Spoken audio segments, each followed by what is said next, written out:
My husband cheated on me. He wanted to invest the money I had been saving for our daughter's birthday in crypto. After we broke up, his family started manipulating me and begging me to come back. I could hardly believe it. After months of working late nights and going above and beyond, my hard work had finally paid off. I'd received a sizable bonus at work, and immediately, my mind raced with all the things I could finally do. The first thing that came to mind was Emma's upcoming birthday.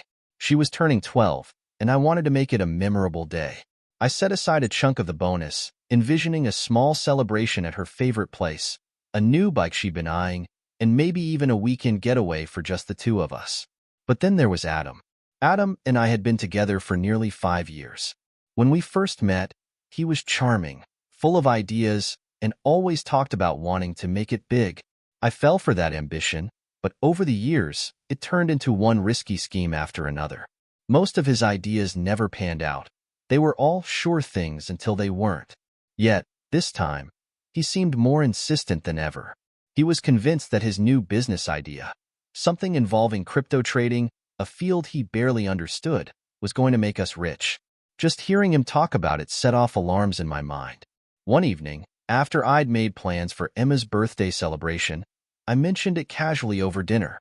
Adam's eyes flickered with something I couldn't quite place. Excitement, maybe, but also something colder. "That's great," he said slowly, almost calculatingly. "But hear me out. What if we took that money and invested it in my business? Think of the return, babe. We could have way more for her future than just one fancy birthday." I couldn't help but clench my fork a little tighter. Here we go again, I thought. Adam, it's Emma's birthday. She deserves this day. And besides, you know I've already put money into your ideas before, and we haven't exactly seen much back. He scoffed, like I'd slapped him. "So what? You don't believe in me now?" "This time, it's different. I've got a solid lead, a guy I met online who's a pro at this. He says it's low risk, high reward." Alarm bells rang louder. "A guy you met online?" I asked, trying to keep the skepticism out of my voice. "Does he have any proof, any past successes?" He rolled his eyes, waving his hand dismissively. "You wouldn't understand. This is the future, all right? Crypto is blowing up, and if we don't get in now, we'll miss our chance." I took a deep breath, trying to remain calm. "Adam, Emma is only going to be 12 once. This money is going towards her birthday, and that's final." For a moment, he looked genuinely hurt, like I'd crushed his dreams. But then his expression hardened. "Fine. Be selfish. Throw away our future for one lousy day." The tension was unbearable. I felt torn between my desire to give Emma the celebration she deserved and Adam's constant pressure to invest in his schemes. For the next week, he barely spoke to me, making passive-aggressive comments every chance he got. He'd mention missed opportunities over breakfast, or mutter under his breath about wasted potential as he passed me in the hallway. It was exhausting. A few days before Emma's birthday, Adam upped the ante. I came home from work to find him sitting in the living room with two strangers. One was a tall man in a crisp suit, and the other was a younger guy in a hoodie, both of whom I'd never seen before. "Babe," Adam greeted me with forced cheer. "I want you to meet Tom and Eric. These are the guys I was telling you about, the ones who'll help us with the crypto venture." My stomach sank. He hadn't even told me they were coming. Tom, the guy in the suit, reached out to shake my hand.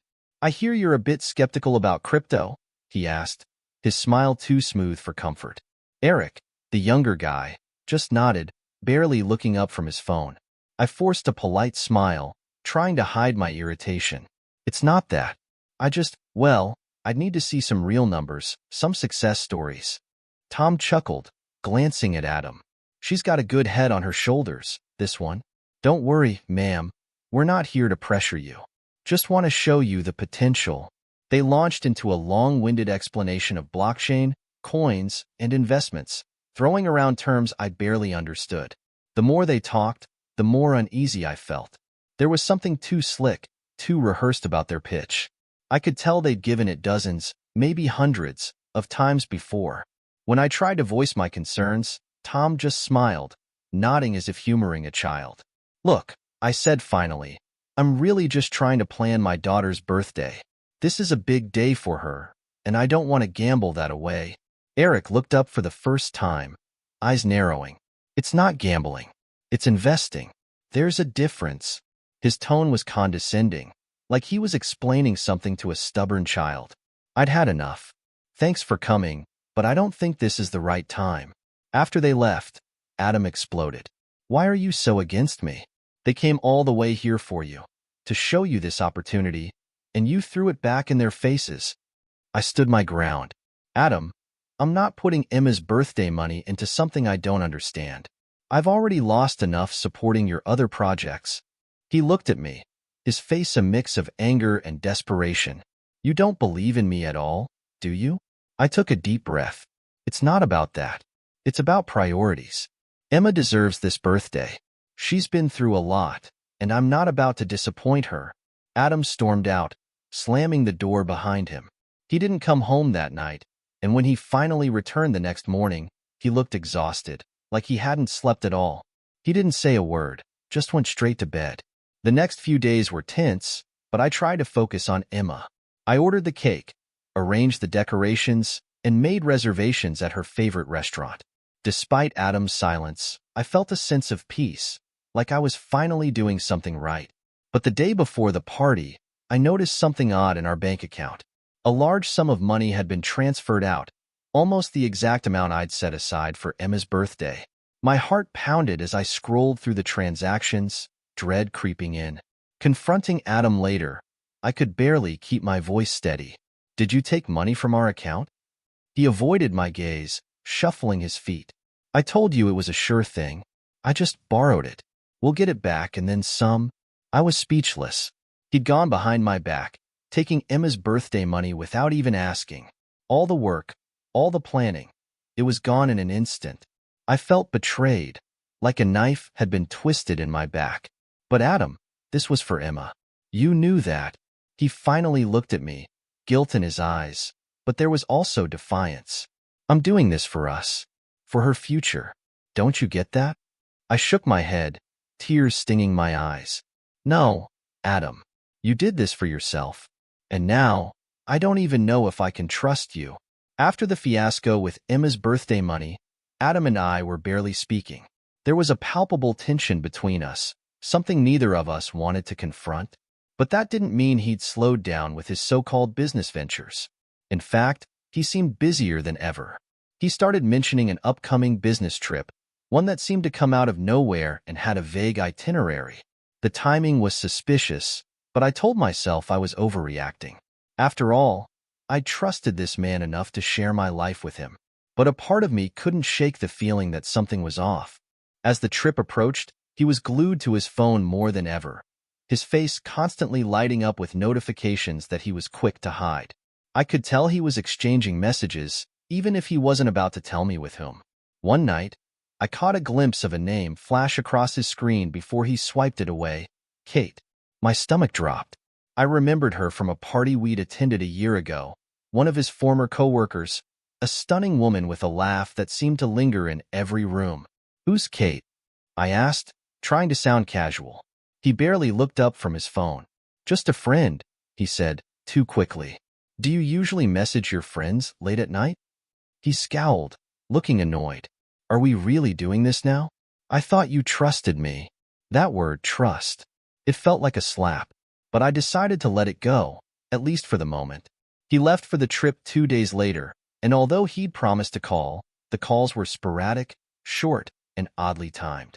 Each time I asked about his meetings, he'd brush it off with vague comments, changing the subject almost immediately. Every instinct I had screamed that something wasn't right. By the third night of his trip, I could barely sleep. I found myself lying awake, staring at the ceiling, imagining all the worst-case scenarios. I felt foolish for even thinking it, but I couldn't shake the image of Adam with someone else, laughing, sharing drinks, maybe more. The doubt gnawed at me until I decided I couldn't take it anymore. I called my best friend, Megan. She'd been my confidant since college, and if anyone could make sense of this mess, it was her. I think he's cheating, I blurted out as soon as she picked up. There was a long silence. Then, finally, Megan sighed. I didn't want to say anything, but I've noticed he's been acting strange too. And I've seen him at the bar a few times, but he wasn't alone. I didn't want to jump to conclusions. My heart sank. Who was he with? A woman. I didn't recognize her, but it could have been Kate. I didn't get a good look. The words hung in the air, each one cutting deeper than the last. I felt a sickening mix of anger and betrayal bubbling up. I knew I needed proof, something concrete. That night, I packed an overnight bag and booked an early flight. I told myself that if I was wrong, I'd apologize, even laugh it off. But if I was right, well, I needed to see it with my own eyes. I landed early the next morning and headed straight to our house. When I walked in, the first thing I noticed was the smell, perfume, distinctly floral, and not mine. My heart raced as I moved through the house, noticing small things that felt off. A wine glass on the counter, lipstick smudged on the rim, a pair of unfamiliar heels by the door. It felt like I'd walked into someone else's life, someone else's home. I crept up the stairs, my pulse pounding in my ears. I pushed open our bedroom door, and there, on the bedside table, was the proof I dreaded finding. A folded note, scrawled in a handwriting that wasn't mine. My hands shook as I picked it up, my eyes scanning the words. It was a love note, signed K, with a promise to meet up again soon. The room spun, and I felt sick to my stomach. Every suspicion, every doubt, it was all right there in front of me. He'd brought her here, into our home. The betrayal cut so deep, I could barely breathe. I needed to confront him, but I didn't want to give him the satisfaction of seeing me hurt. So, I waited until he returned. When he finally walked through the door that evening, he had a look of surprise that quickly turned to guilt when he saw me standing in the hallway, the note clenched in my hand. Care to explain this? I demanded, my voice barely above a whisper, trembling with rage. For a moment, he was silent, eyes darting from the note to my face. I can explain. I laughed bitterly. Can you? Because it looks pretty self-explanatory to me, Adam. He ran a hand through his hair, looking more like a trapped animal than the confident man I'd fallen for. It was just a mistake. It didn't mean anything. I felt a fresh wave of anger wash over me. A mistake? Bringing her here, into our home? That's not a mistake, Adam. That's a choice. His face fell, but he didn't deny it. And that, more than anything, told me all I needed to know. In the following days, I went into full investigation mode. I couldn't shake the feeling that there was more to this story, more secrets hidden beneath the surface. I started checking his emails, his social media, things I'd never done before because I'd never felt the need. But now, every message, every notification felt like a potential clue. It didn't take long to uncover the extent of their relationship. There were texts going back months, full of flirtation and late-night plans. But the worst part was finding out about Emma. They'd been taking her on little trips, outings I thought were just father-daughter time. But Kate had been there too. They'd gone to the zoo, to amusement parks, even out of town once or twice, all without my knowledge. I felt like my world was collapsing around me. One evening, I showed Megan everything I'd found. He didn't just cheat on me, I said, voice thick with disbelief. He brought her into Emma's life. Like they were a family. Megan was silent for a long moment, her face reflecting the horror and disgust I felt. This is unforgivable, she finally said. You can't let him get away with this. I nodded, feeling numb. I don't intend to. When I confronted Adam about involving Emma, he tried to defend himself, to justify his actions. She was just a friend to Emma, all right? She didn't even know we were involved. I scoffed. That doesn't make it any better, Adam. You introduced her to our daughter, took her on trips with her. You've crossed every line. I spent the next few weeks struggling to hold it together for Emma. She knew something was wrong. She wasn't oblivious, but I tried to shield her from the worst of it. I didn't want her to feel like her world was falling apart, even though mine was. I couldn't pretend anymore. The betrayal, the lies, the shameless way he dragged our daughter into his double life. It was too much. Every time I looked at Emma, I felt an overwhelming sense of guilt. How had I let this happen? How had I stood by silently, letting Adam weave this web of deceit? The decision to confront him was inevitable, though that didn't make it any easier. I spent days wrestling with what I would say, how I'd hold myself together in the face of his excuses. Adam had always been a smooth talker. He could twist words around to make me question my own reality. But this time, I had proof. I knew the full extent of his betrayal, and I knew what I needed to do. The confrontation happened one cold Tuesday evening. Emma was staying over with my sister, thankfully unaware of the storm brewing at home. Adam had just come back from work, casual as ever, looking at his phone as he entered the living room. I waited until he sat down before stepping into view, the stack of printed messages in my hand. "We need to talk." My voice sounded foreign, tight with anger I'd barely contained for days. He glanced up, probably noticing my expression for the first time. "Is something wrong?" I held up the papers. "Do you recognize these?" For a split second, I saw panic flash across his face before he masked it with a lazy shrug. "What are those?" "Messages, emails, and photos. Proof of what you've been doing behind my back for months." My voice wavered but stayed firm. "Proof that you've not only betrayed me, but you've also lied to Emma. You dragged her into your deceit, Adam." He shifted uncomfortably, but his attempt to feign innocence was infuriating. "Look, you're blowing this out of proportion. Kate and it wasn't serious. It was just a phase, something I needed to." "A phase?" I could barely keep my voice steady. "You call lying to your family and sneaking around with another woman a phase? This wasn't just a one-time mistake, Adam. You made choice after choice, and you had the audacity to involve Emma." He raised his hands defensively. "Emma doesn't know anything, okay? She just saw Kate as a friend of mine. That's it." I laughed bitterly, the sound hollow and cold. "You think that makes it better? She trusted you, trusted us. And you think you can just brush it off because you kept her in the dark?" Adam stood up, running his hands through his hair. "I don't know what you want me to say. I'm sorry. I messed up. But we can work through this, right? We've been together for years. We have Emma. Are you really going to throw all of that away over one mistake?" "One mistake?" I repeated, seething. "Adam, you didn't just make one mistake. You built a life behind my back. You lied, over and over again, to both of us. And now, I'm supposed to just pretend it didn't happen?" He looked at me, searching my face, but I could tell he still didn't understand the depth of the damage he'd caused. In his mind, this was something he could talk his way out of, something he could smooth over with apologies and promises he had no intention of keeping. "I'm done, Adam," I said finally, the words heavy with finality. "I can't keep doing this. You've shattered every ounce of trust one had, and I don't want to live in a marriage built on lies. I'm leaving." He stared at me, stunned. For a moment, he looked genuinely hurt, like the consequences of his actions were only now dawning on him. "You can't be serious. You'd really throw everything away? What about Emma?" The mention of her name was like a punch to the gut. I'd been trying to protect her, to shield her from the truth. But the reality was, I'd let her down too.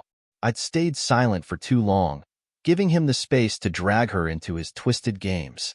And in that silence, I'd betrayed her just as much as he had. I could feel tears welling up, but I blinked them back, refusing to let him see me break. Emma deserves better than this. She deserves a home built on honesty, not lies. And right now, I need to be the parent she can rely on. I can't do that if I'm still here, letting you manipulate us both." He looked at me, a mix of disbelief and anger flashing across his face. "So that's it? You're just going to walk out, destroy our family over some mistake?" I took a shaky breath. "No, Adam. You destroyed our family the moment you chose to put yourself and your lies above everything else." Without another word, I turned and left the room. I didn't wait for him to argue or try to change my mind. I'd made my choice, and I wasn't going to let him talk me out of it. I went upstairs, gathering my things, feeling the weight of every memory we'd built together pressing down on me. But each memory felt tainted now, like a lie I'd been too blind to see. The next morning, I went to the bank. I'd saved up some money over the years, but not enough to start a new life entirely. Then there was the account I'd set up for Emma's birthday celebration. The one that had been meant for her big day before Adam had taken it without a second thought. But now, looking at the account balance, I felt a pang of guilt. I'd been so wrapped up in Adam's lies that I hadn't considered what this money had truly represented. It wasn't just about Emma's birthday. It was a promise I'd made to her. A promise to give her something special, something that was ours. And by letting Adam convince me otherwise, I'd failed her. I closed the account, transferring the remaining money into my personal savings. I knew it would be a while before I could plan anything like that for Emma again, but I needed to start over. I needed to rebuild, not just for myself but for her. Leaving the bank, I felt a strange mix of sadness and relief. The life I'd known, the life I'd worked so hard to build, was over. But in its place, there was a small glimmer of hope. After I made the final decision to leave Adam and started planning a future without him, I began receiving messages from his family. It started with his sister, Katie. We'd always gotten along relatively well, but she was the kind of person who would always side with Adam, no matter the situation. One morning, as I was packing up my things, my phone rang. Katie's name flashed on the screen, and my first thought was to ignore it. I didn't need another lecture or guilt trip, not when I was finally ready to move on. But something in me, maybe curiosity, maybe a desire to put an end to all the questions once and for all, made me answer. Hello? I tried to keep my voice steady, bracing myself for whatever she was about to say. Hey! Katie's tone was surprisingly gentle, almost pleading. Look, I know things are complicated right now, but I wanted to talk to you before you make any final decisions.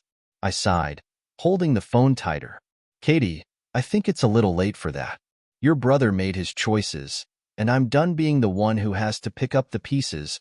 I get that, she replied, a bit of urgency creeping into her voice. But think about Emma.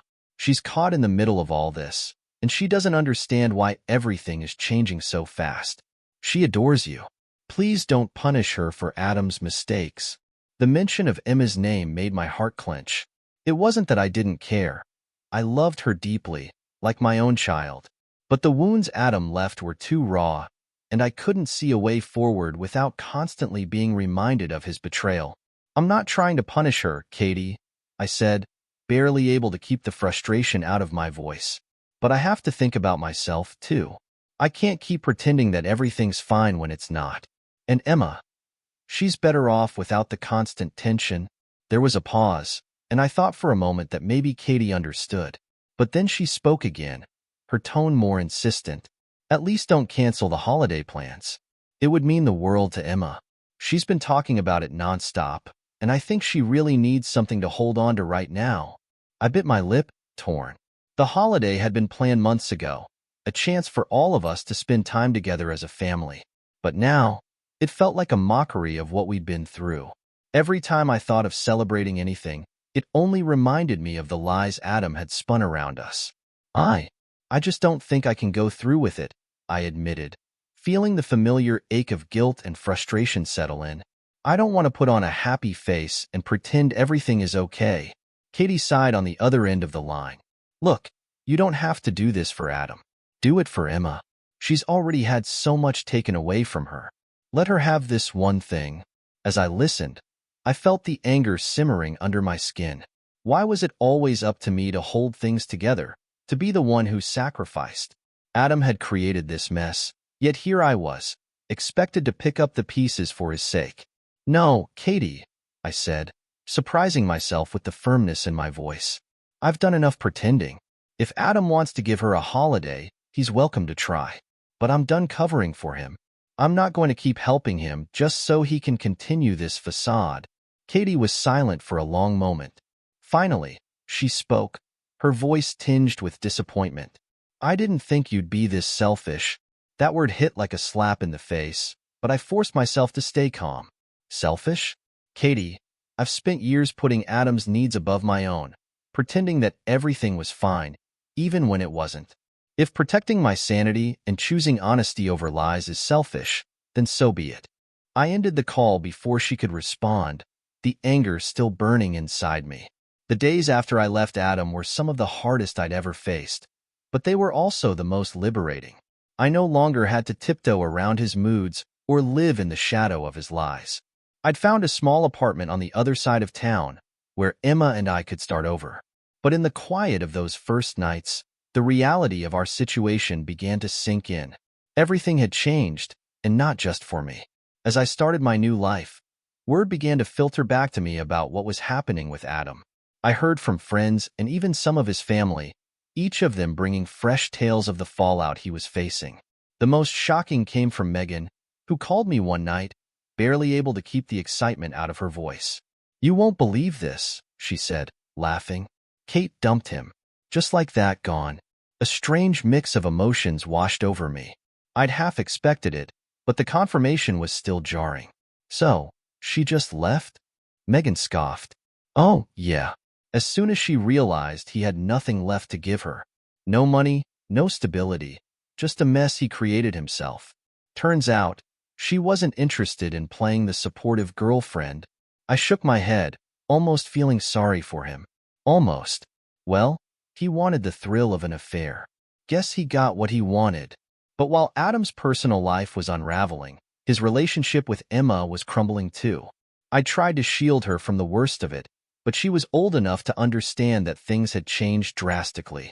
The day I moved out, she'd stayed with Adam, mostly because I wanted to make the transition as smooth as possible. But she wasn't happy there, not anymore. One night, I got a call from her. She sounded small, lost, and her voice cracked with every word.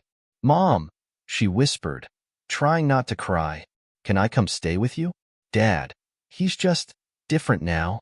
The sadness in her voice tore me apart. "Of course, honey. You're always welcome here. Do you want me to come get you?" There was a long pause. I think so. He's been acting strange ever since you left.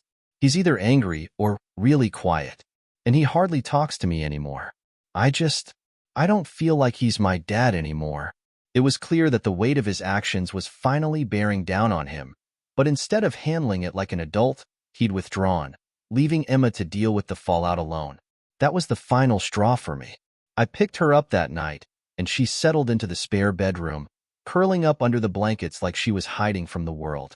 I sat on the edge of the bed, brushing the hair from her face as she finally let herself cry. "I don't understand, Mom," she whispered through tears.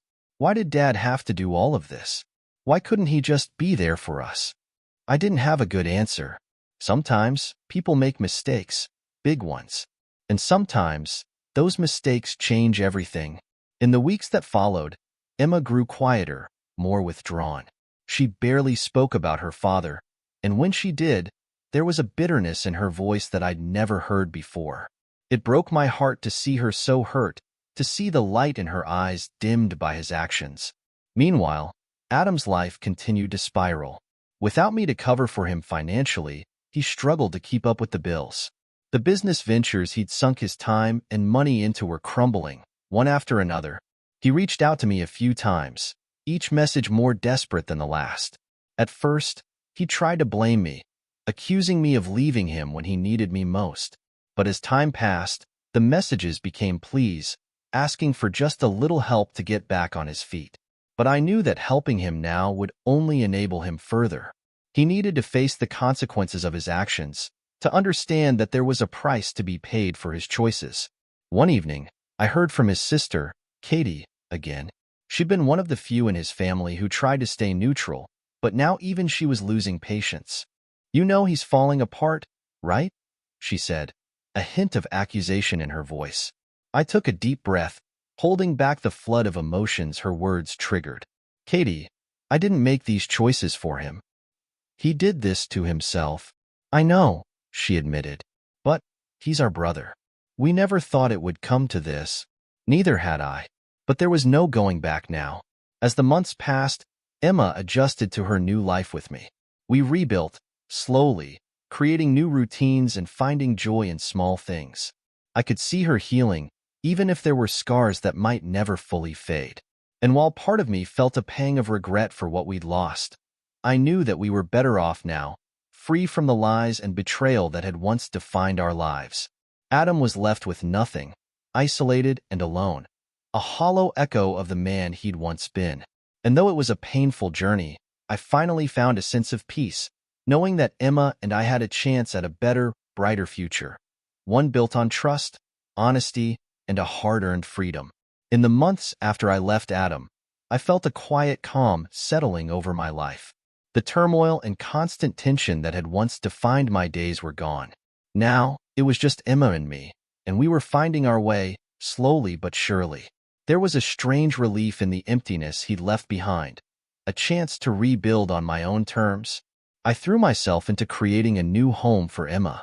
Our little apartment wasn't much, but I was determined to make it a place of warmth and safety. I repainted her room in her favorite color, and we spent weekends exploring the neighborhood, discovering local parks, cafes, and even a small art gallery that became our secret haven. At work, things began to shift, too. Without the endless drain of Adam's needs and schemes, I found myself with more energy, more focus. I started taking on new projects, working closely with Sarah, my supervisor, who'd recently become a close friend. Sarah was my opposite in so many ways: bold, fearless, and unapologetically honest. She knew what I'd been through with Adam, and she was the first person to encourage me to start thinking about a new chapter, a true, fresh start. "Have you thought about moving?" she asked one afternoon over coffee. "You know, a real change?" I looked around the small office I'd spent the last decade in. "I don't know. It's scary to think about. Emma and I have been through so much already." She gave me a knowing smile. "Sometimes the best thing you can do is to take a leap. You never know what's waiting on the other side." Her words lingered with me. I thought about what she'd said and wondered if maybe she was right. Maybe it was time to let go of all the baggage, to leave behind every painful reminder of what Adam had put us through. And so, over the next few weeks, I started researching new job opportunities in different cities. It was terrifying, but it was also the first real decision I'd made entirely for myself in years. One Saturday morning, as Emma and I were preparing breakfast, there was a knock on the door. I wasn't expecting anyone, so I opened it cautiously, only to find Katie standing there.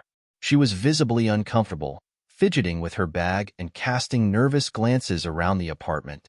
"Katie," I said, not hiding my surprise. "What are you doing here?"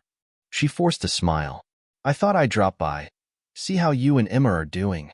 I was wary but invited her in, and she settled awkwardly on the couch. Emma was in her room, so it was just the two of us. Katie seemed to struggle with her words, and I knew she hadn't come just for a friendly visit. Finally, she spoke up. "Look, I know things have been difficult, but Adam's really struggling, you know? He's lost his job, he's barely getting by, and—" She trailed off, looking at me expectantly. I knew what she was implying. They wanted me to help again, to support Adam in some way. It was the same old story. Whenever he was in trouble, they came running to me. I took a deep breath, feeling a strange calmness settle over me. "Katie, I understand that this is hard for him, but he's made his choices, and he needs to live with the consequences." Her face twisted in frustration. "But he's family. You can't just abandon him." I held her gaze, unwavering. "He's Emma's father, yes, but he stopped being my responsibility the moment he chose to betray us. I've given him everything I could. I'm not doing it anymore." Katie stared at me, shock and disappointment evident in her eyes. She was used to me giving in, to me bending over backward to make things right. But not this time.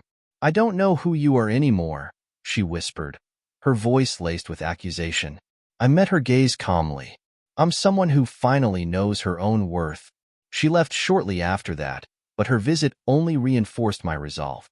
For years, I'd let Adam and his family dictate my life, constantly pulling me back into their drama.